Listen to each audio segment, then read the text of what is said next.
अनंत उपकारी बोधि प्रदाता पूज्य विराट गुरुदेव को भाव वंदन। जय हो। एक बड़ा छोटा सा प्रसंग, हमारे आसपास भी रोज़ ऐसे प्रसंग देखने को मिल जाते होंगे। हमारी नज़र भले ही कम कम जाती हो, कई बार ऐसा भी होता है कि हम भी ऐसी ही किसी प्रसंग का बातचीत का हिस्सा बन जाते हैं, जाने अनजाने में, और हमें पता भी नहीं रहता। लेकिन आज इस प्रसंग के हम दर्शक बने। इस प्रसंग के भीतर छुपे हुए अलग अलग जो आयाम हैं, जो पढ़ते हैं, उसे हम जानने और समझने का प्रयास करें। बहुत साधारण सी घटना है। एक सामान्य सा दिन था। एक बस चलते चलते कहीं रास्ते में रुकी, जैसे मिडवे पे रुकते हैं ढाबे पर चाय पीने के लिए, चाय की टपरी पर। तो वो बस ऐसे ही किसी सफ़र में थी, वहाँ रुकी। उस बस के सफ़र में कुछ 3-4 लोगों का जैसे एक समूह हो जाता है ना, कि लगता है कि हम सब सेम फ्रीक्वेंसी के लोग हैं। तो ऐसे ही 3 लोग थे जो अपने आप को बड़ा इमोशनल, दयालु, नीतिवान समझ रहे थे।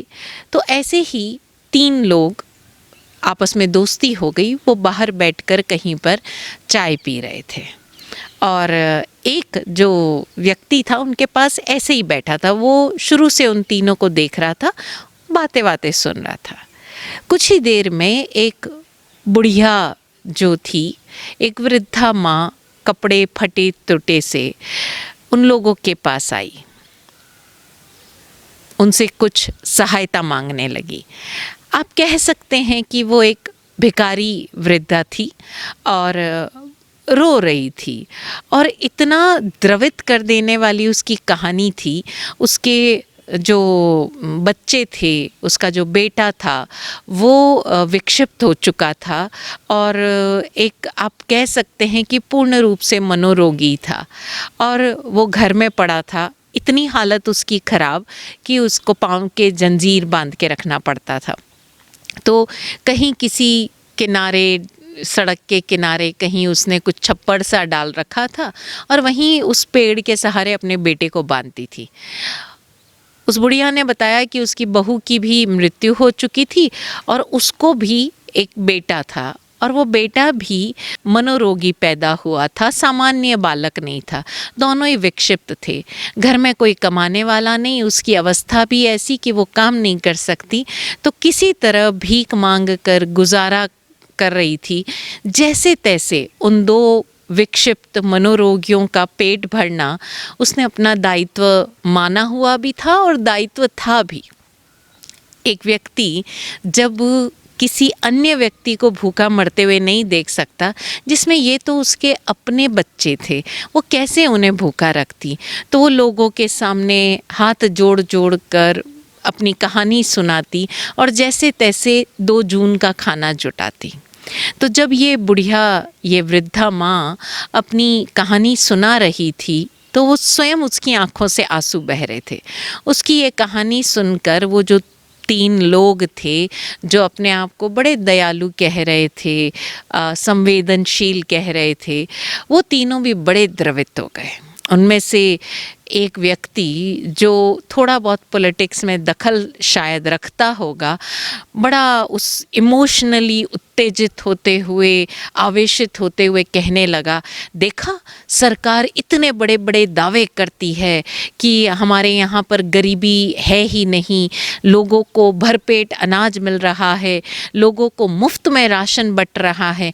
मैं यहाँ पर ये स्थिति है, मैं इस बुढ़िया की आवाज़ पहले तो पंचायत में उठाऊंगा, हमारे इलाके में उठाऊंगा, और फिर मैं विधानसभा और लोकसभा तक सरकार के नीति निर्देशों, इन तथाकथित दावों को, ये जो खोखले दावे हैं, इनकी सच्चाई सामने रखूंगा।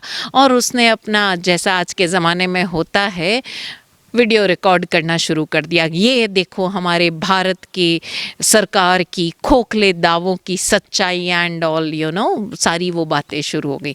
बुढ़िया को इन सब चीज़ों का कुछ पता नहीं। वो तो बस इसी चिंता फिक्र में है, उसे क्या लेना देना सरकार से। उसे तो मात्र इतनी ही चिंता थी कि वो सिर्फ और सिर्फ किसी तरह उनसे कुछ मदद सहायता मांग सके। इतने में उसकी हाँ में हाँ मिलाता हुआ दूसरा जो व्यक्ति था, तथाकथित दयालु व्यक्ति, उसने उस बुढ़िया से कहा, किस गांव की हो, कौन से जाति की हो? अरे तुम इस जाति की हो? अरे इस जाति के तो लोग आज करोड़पति हैं बंगलों में, और तुम्हारे इस गांव में तो तुम्हारी जाति के इतने सारे लोग हैं। शर्म आनी चाहिए तुम्हारी जाति वालों को। एक विधवा माँ जिसने समाज के लिए उनके पति ने सहयोग किया होगा, वो स्वयं उनका जाति बहन है। आज तुम्हारे गांव के लोगों से इतना नहीं हो सका कि तुम्हें 2 जून खाना दे सके? अरे तुम्हारे बेटे कमाने योग्य होते तो बात अलग होती। आज तुम्हारा बेटा तो मनोरोगी है, और वो लेकर उनकी जाति को, उसके समाज को, और उन समाज के तथाकथित धनिकों को, जैसे कहते हैं कि आईना दिखा दूंगा वाली स्थिति में आ गया।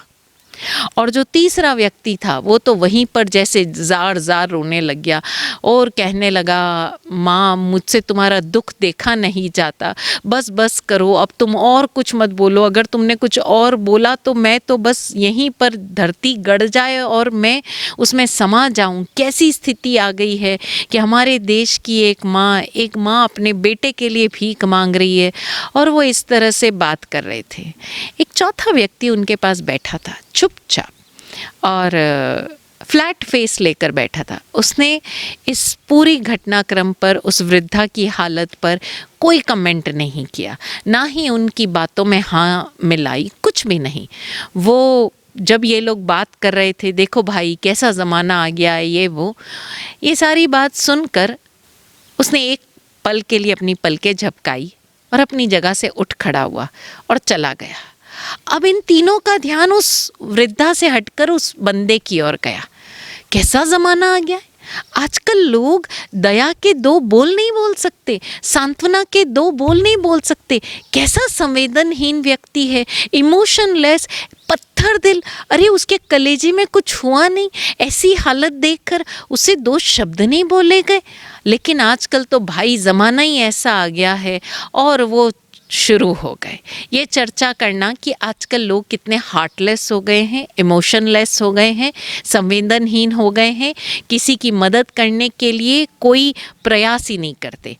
वो ये सब बातें कर ही रहे थे कि 5 या 7 मिनट के अंदर वो व्यक्ति आया। उसके हाथ में एक बड़ा सा थैला था जिसमें कुछ आटे के पैकेट्स थे, कुछ दाल के, क्योंकि वो मिडवे था इसलिए बहुत ज़्यादा बड़े पैकेट्स थे नहीं। लेकिन उस दुकान पर जो भी उपलब्ध था, दाल, चावल, आटा, मसाला और खाने पीने का जो भी सामान था, उसने लिया और लाकर उस वृद्धा को दिया और कहा, जाओ माँ। बस ये तीनों व्यक्ति उस व्यक्ति को देखते रह गए, जिसने एक शब्द नहीं बोला सांत्वना का, लेकिन जो उससे बन पड़ा, जितना उससे बन पड़ा उतना उसने मदद की। उस वृद्धा माँ को चाहे 1 दिन या 2 दिन के लिए ही सही अपनी तरफ से मदद करने का प्रयास किया। ज़रा हम देखें, हमारे आसपास यही तो स्थितियां हो रही है। आसपास तो छोड़िए, हम अपने घरों में भी यही काम कर रहे हैं। हम जब भी किसी को उदास देखते हैं, हम जब भी किसी को हताश देखते हैं, डिप्रेस देखते हैं, हम चले जाते हैं और अपना ही गाथा गाने लग जाते हैं, अपनी ही भावनाओं में बह कर उसे बातें सुनाने लग जाते हैं। किसी बीमार को देखते हैं तो बजाय इसके कि हम उसकी मदद करने का प्रयास करें, हम स्टोरी सुनाएंगे। पता है हमारे भी वो रिलेटिव है, फलां फलां, उसके साथ ऐसा हुआ था, मैं तुम्हें कह रहा हूँ कि तुम है ना ऐसा करो कि वहाँ जाकर उस डॉक्टर को दिखाओ, अरे वो डॉक्टर गज़ब का है। हम उस बीमार व्यक्ति की मदद नहीं कर रहे हैं, हम उस बीमार व्यक्ति को ये जताने का प्रयास कर रहे हैं कि देखो मुझे तुम्हारी कितनी फिक्र है। हमें उसकी वेलबींग से, उसके स्वास्थ्य से या उसका जो इलाज चल रहा है उसे कोई लेना देना नहीं। हमारा इससे भी कोई मंतव्य नहीं कि हम उसे साता पहुंचाने के लिए अपनी तरफ से क्या कर रहे हैं। और ऐसे में अगर वो व्यक्ति इतना भर कह दे कि भाई ये डॉक्टर बहुत अच्छा है, देखो मैं इसी डॉक्टर के इलाज पे चलूँगा, अरे तुम्हें पता नहीं है, मैं तुम्हें बताता हूँ। अब उस सलाह देने वाले व्यक्ति की परेशानी ये है कि वो अपनी सत्ता सिद्ध नहीं कर पाया, वो जो अपना ज्ञान था उस पर सामने वाले का एक वैलिडेशन नहीं ले पाया कि भाई तुम कितने अच्छे हो, तुम्हारी मदद से ये हुआ। और इस चक्रव्यूह में उलझे हुए हम दिन भर यही कार्य करते हैं।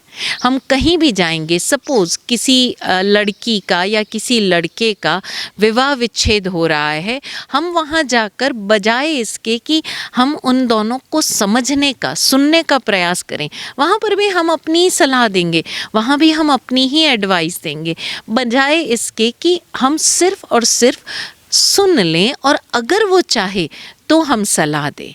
हम अनावश्यक बोलते चले जाते हैं, अपनी बात कहते चले जाते हैं, और इन सब में एक महत्वपूर्ण घटना घट रही है जिसकी तरफ से हम अनजान हैं, और वो ये कि हम अपने चेहरे पर चेहरे ओढ़ते जा रहे हैं। तथा कथित acquired knowledge, acquired information from various social medias, हम इतना अधिक वर्चुअली जीने लग गए हैं, हम इतना अधिक किस्से, कहानियों, प्रसंगों में जीने लग गए हैं कि हम अपनी सहजता को खो रहे हैं। और उस सहजता में हम एक सामान्य मानवीय स्वभाव जो है कि बाबा मेरे होने से किसी को साता मिले, मेरी एक मुस्कान से दूसरों के जीवन में प्रसन्नता का प्रवाह हो, हम ये सारी चीज़ें भूलते चले जा रहे हैं। हम प्रतिपल स्वयं को प्रमाणित करने का प्रयास कर रहे हैं, प्रतिपल हम प्रदर्शन ही कर रहे हैं, लेकिन हम एक चीज़ भूल जाते हैं कि अगर हम वाकई प्रदर्शन कर रहे हैं, हम कुछ प्रमाणित करने का प्रयास कर रहे हैं, तो यानी उस प्रमाणित करने के प्रयास में कहीं ना कहीं हमारे भीतर कोई ना कोई द्वंद्व है। इसीलिए तो हमें प्रमाणित करने का प्रयास करना पड़ रहा है, इसीलिए हमें सामने वाले व्यक्ति की वैलिडेशन चाहिए, उसकी हामी चाहिए, उसका एक स्वीकृति चाहिए। हाँ बाबा तुम जो कह रहे हो वो सही है। हम प्रदर्शित कर रहे हैं, क्यों? क्योंकि हमें ऐसा लगता है कि सामने वाला व्यक्ति मेरी सहृदयता को नहीं जान रहा है, सामने वाला व्यक्ति समझ ही नहीं रहा है कि मैं उसकी कितनी अधिक चिंता करता हूँ। अरे तेरे सगे भाई बहन से ज़्यादा मैं चिंता करता हूँ, तू मुझे अपना सबसे करीबी मान और जान। इस चक्कर में हम इतना अधिक कई बार प्रदर्शन में उलझ जाते हैं कि हम एक्चुअल में जो हमारी वास्तविक सहृदयता है वो कहीं ना कहीं पीछे छूट जाती है, जो हमारी वास्तविक सहजता है वो पीछे छूट जाती है। और ऐसा केवल बीमारी या किसी की परेशानी के क्षणों में नहीं है, ऐसा तो हम स्वयं अपने परमात्मा की सेवा पूजा करते हुए भी कई बार कर जाते हैं। आप ज़रा देखो, कई लोग आपको कहते हुए मिलेंगे, आज पता है उस मंदिर में ऐसी आंगी रचना हुई, आज वो मंदिर ऐसा सजाया गया, आज उस मंदिर में ऐसा प्रसाद बटा। इससे कोई लेना देना नहीं, वो व्यक्ति ये तो बताएगा ही नहीं कि वो जब मंदिर में गया तब उसका और प्रभु का संबंध कैसा रहा, उसने प्रभु के सानिध्य में बैठकर कैसे पूजा अर्चना की, कैसा उसका अपना अनुभव रहा, उसके भीतर क्या वाकई कुंठाओं का विसर्जन हुआ, प्रभु के चरणों में बैठकर क्या वाकई उसे सुख का एहसास हुआ, प्रसन्नता का आभास हुआ, उसकी महसूसी कैसी रही। इन सारी बातों पर तो कोई चर्चा ही नहीं करता। चर्चा इस बात की होती है कि प्रसाद कैसा रहा, अगरबत्ती जो लगाई गई, जो धूप की गई, उसकी खुशबू कैसी थी, जो आंगी रचना की गई यानी प्रभु को जो सजाया गया, उसमें हीरे मोती काम लिए गए, फूल काम लिए गए, लाइटिंग की गई, लेकिन वहाँ का जो महसूसी है उसकी कोई चर्चा नहीं करता। इस बात पर कोई ध्यान ही नहीं करता कि मंदिर जाने के बाद उसे क्या प्राप्त हुआ। और हम दूसरों को प्रमाणित कर रहे हैं ताकि दूसरे लोग कहे कि अरे अरे आज तुमने जो प्रभु की भक्ति की, आज तुमने जो प्रभु की सेवा में जो गीत गाए वो अद्भुत थे, हमारी आंखों में आंसू आ गए। उस व्यक्ति की क्या महसूसी थी इस पर कोई चर्चा नहीं करता, और वो व्यक्ति भी अपनी भक्ति को, अपने भावों को दूसरे लोगों ने क्या महसूस किया उसे देखकर इस बात में ज़्यादा आंकता है। और यही कारण है कि हम अपने आसपास ऐसे लोग, ऐसे सद्गुरुओं को, ऐसे सद्भक्तों को कहीं न कहीं नज़रअंदाज कर देते हैं, जिसके सानिध्य में बैठकर हम वाकई कुछ सीख सकें। वो सहजता, वो प्रभु के प्रति समर्पण, वो प्रभु के प्रति एक जो समर्पण का भाव है, जो उनकी प्रभुता का एहसास करने का भाव है, वो हम अपने जीवन में उतार सकते हैं, उसका अभ्यास कर सकते हैं। लेकिन इस प्रदर्शन में, इस चकाचौंध में हम उन अवसरों से चूक जाते हैं। एक बड़ा छोटी सी प्यारी सी घटना है, आप लोगों ने भी शायद सुनी होगी, एक बार फिर सुन लेते हैं। तो हुआ यूँ कि एक बुज़ुर्ग व्यक्ति अपने जो कॉलोनी का मंदिर था, वहाँ उन्होंने स्वयं एक मंदिर बनाया हुआ था, उनके घर से लगा हुआ ही था। तो देखा जाए तो वो उनका एक पर्सनल मंदिर था। तो सभी लोग आते थे उस मंदिर में पूजा वगैरह करने, लेकिन जो मेन पूजा है वो बुज़ुर्ग व्यक्ति ही करते थे। छोटा सा मंदिर था, ज़्यादा भव्य भी नहीं, ज़्यादा बड़ा भी नहीं। तो वो जो व्यक्ति थे, उनका पोता भी, उनका जो पोता था, उनके बेटे का बेटा, वो भी उन्हें वो पूजा करते हुए रोज़ाना देखता था। तो वो जो दादाजी थे, वो बड़े विधि विधान के साथ पूजन करते थे।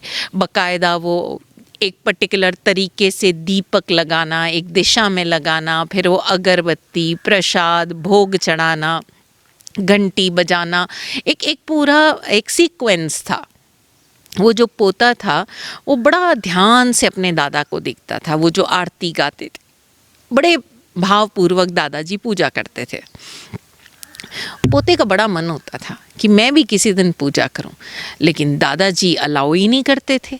और जब दादाजी अलाउ नहीं करे तो बेचारा बच्चा क्या करे, छोटा सा बच्चा था, 7-8 साल का बच्चा होगा। रोज़ाना जैसे अंदर ही अंदर एक प्रार्थना करता था, किसी दिन दादाजी चूक जाए तो मैं पूजा करूं। तो ऐसा ही हुआ। एक दिन संध्या समय दादाजी अपना वॉक करके आ रहे थे, कहीं चले गए थे, वहाँ से थोड़ा लेट हो गए।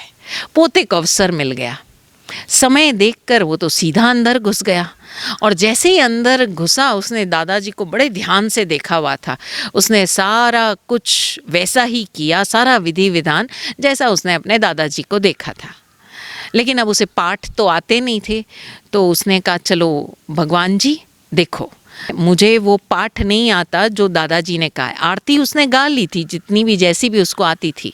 तो भगवान जी आप मेरे दादाजी का ख्याल करना। दादाजी तब तक आ गए थे, उनके कान में बात पड़ी, बड़ा खुश हुए कि अरे वाह, ये बच्चा तो बिल्कुल मतलब संस्कारित बच्चा है, कितने विधि विधान से पूजा की है।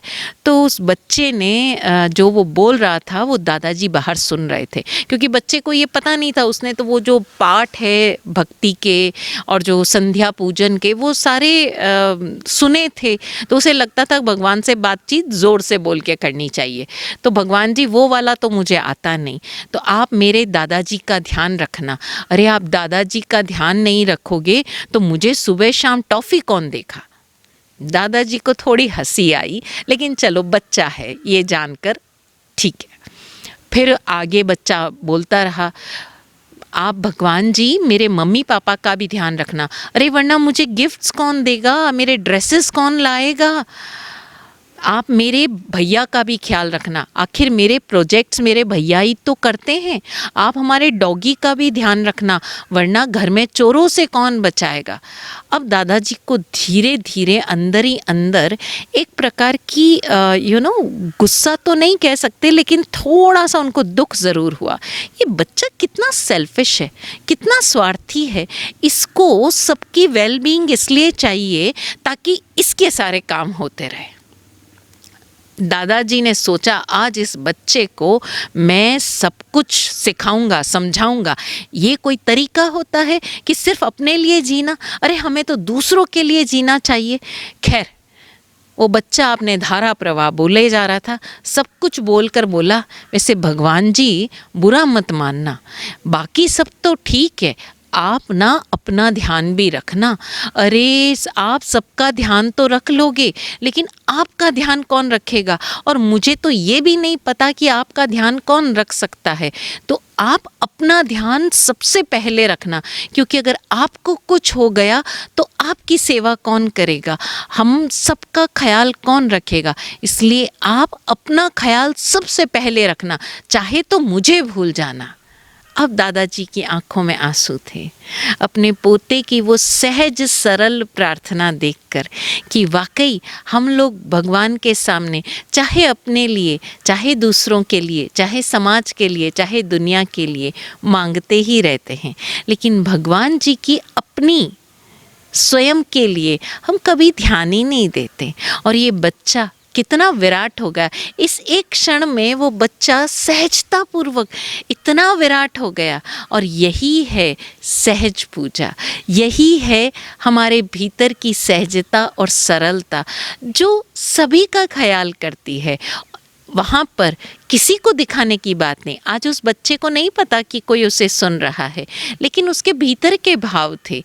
और इसी तरह हम भी अगर बाहर प्रदर्शन करने को छोड़ दें या हम किसी और के समक्ष स्वयं को प्रमाणित करना छोड़ दें, दूसरों को सलाहें देने की बजाय हमारी नज़र हम स्वयं पर टिका दें और सिर्फ इस बात पर ध्यान दें कि हम जो कुछ कर रहे हैं वो क्यों कर रहे हैं, उसका दूसरों के जीवन में कहीं कोई डिस्टर्बेंस तो नहीं हो रहा, दूसरों के प्रति हम कहीं आग्रही तो नहीं हो रहे, दूसरों पर हम अनावश्यक अपनी बातों से, अपनी सोच से कोई दबाव तो नहीं डाल रहे। जितना जितना हम सरल सहज होते चले जाएंगे, उतना ही ना सिर्फ हमारे लिए बल्कि हमारे आसपास के इन सारे मित्रों के लिए, हमारे जो रिलेटिव्स हैं उनके लिए। क्योंकि आप देखोगे कई बार वो लोग कहते हैं आपका बस होना ही हमारे लिए स्ट्रेंथ है, आप बस आकर बैठ जाओ, आप हमारे लिए स्ट्रेंथ हो, आप हमारे लिए ऊर्जा का भंडार हो। उसके लिए किसी प्रदर्शन, किसी सलाह, किसी आग्रह की आवश्यकता नहीं। हम बस पूरे प्राण प्रण से बस हो जाएं, मौजूद हो जाएं, वहाँ पर उपस्थित हो जाएं, वही सबसे बड़ा सहयोग होगा। तो अगली बार हम जब कभी भी सलाह देने लगे, स्वयं को प्रमाणित करने लगे, प्रदर्शित करने लगे, एक बार रुक कर सोचिएगा हम ऐसा क्यों कर रहे हैं। जवाब हमें स्वयं मिलेगा। अपने अनुभव हमारे साथ अवश्य बांटें। जय हो। ओम शांति।